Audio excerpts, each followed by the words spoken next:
Bonjour Cédric, Oui, bonjour. tu vas commencer donc ta 4e saison au club d'Hennebont. Les fans te connaissent bien, mais est-ce que tu pourrais s'il te plaît te présenter en quelques mots?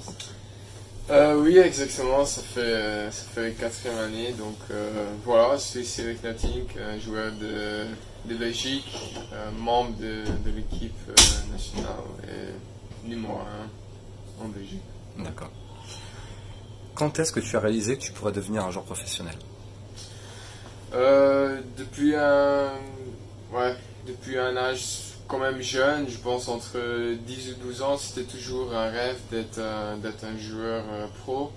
Mais je pense vers 15 ou 16 ans, j'ai vraiment travaillé pour être un joueur de pro. Donc ouais, je suis content pour réaliser cette rêve et ouais, ça m'a toujours poussé pour devenir de mieux en mieux. Quel est ton meilleur souvenir dans le ping? Je pense que c'est un moment avec le JV Hennebont. Je pense la finale ici dans le chaudron, c'était ouais, exceptionnel déjà avec l'équipe qu'on avait. On était tous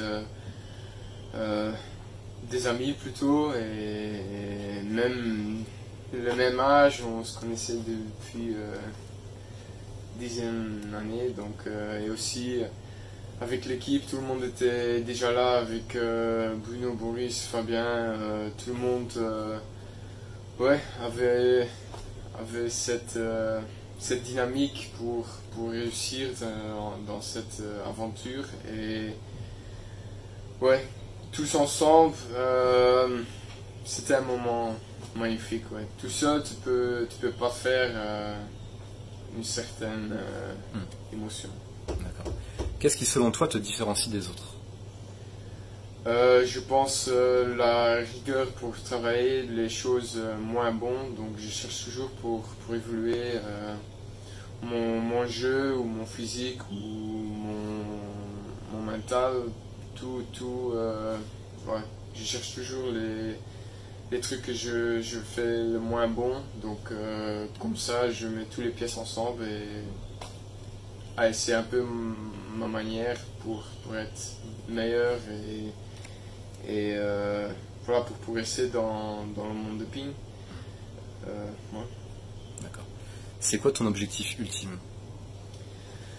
Il y a quelques rêves quand même. Je pense d'abord d'être dans le top 30 mondial et après, je pense je peux y arriver et après dans le top 20, ça serait le but ultime.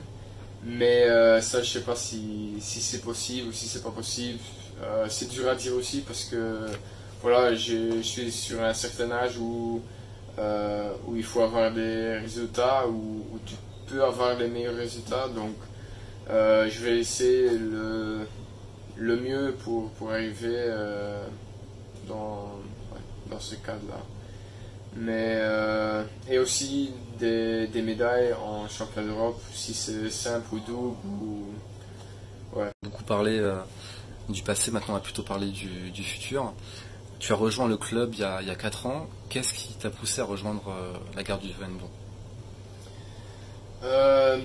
Il y avait une certaine historique ici que j'aimais bien, tu vois, vu la public.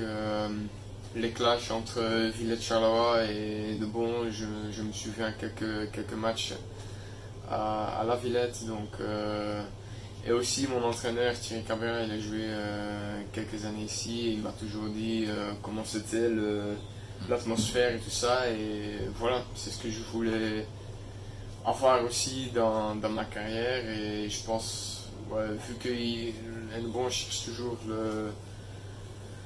le plus haut possible, ça me pousse aussi de travailler de plus en plus pour réussir ces buts. Ok.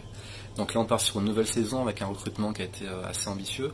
Quels sont les objectifs pour toi avec le club cette saison?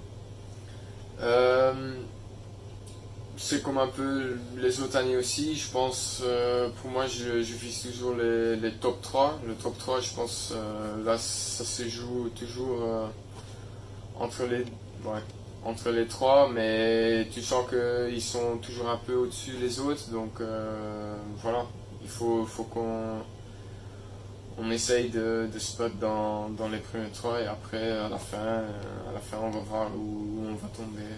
D'accord. Et toi, au niveau de ta saison, même s'il y a beaucoup d'incertitudes au niveau du calendrier, c'est quoi tes objectifs perso?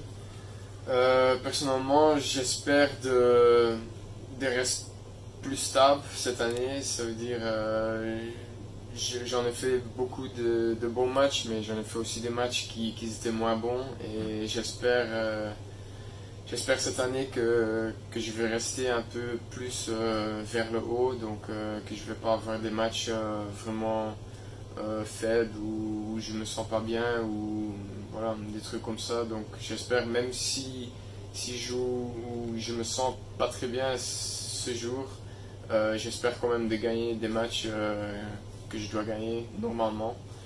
Donc voilà, ça c'est un peu l'objectif. Donc la saison elle est longue, je le sais maintenant comment c'est.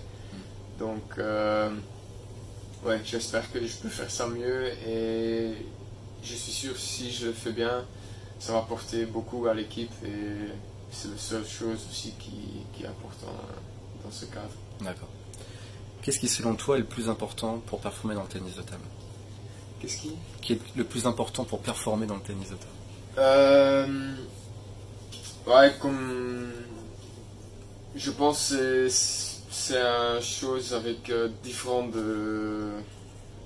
structures et je pense qu'il faut être bon dans tous les côtés, même si c'est physique, mental, tactiquement.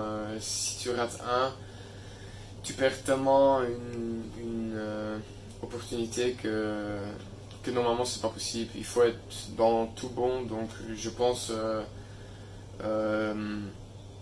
d'être fort en général. Je pense que c'est le point plus important et si tu peux améliorer tous les petites pièces, tu vas être meilleur ou ton meilleur niveau possible, tu vas avoir à cause de ça. D'accord. Tu passes beaucoup de temps à t'entraîner, tu voyages beaucoup pour faire des compétitions. Est-ce que tu as le temps d'avoir d'autres hobbies à part le tennis de table? Pas vraiment, non. Je me focus plutôt sur la vie sociale, donc ma copine ou mes parents ou mes frères ou mes amis. Il y a seulement un certain temps que tu as quand tu es à la maison, donc je préfère. Ouais, pour moi c'est important d'être avec eux aussi ou ouais, surtout ouais, avec ma copine ou avec mon petit chien, voilà, jouer un peu, c'est toujours chouette.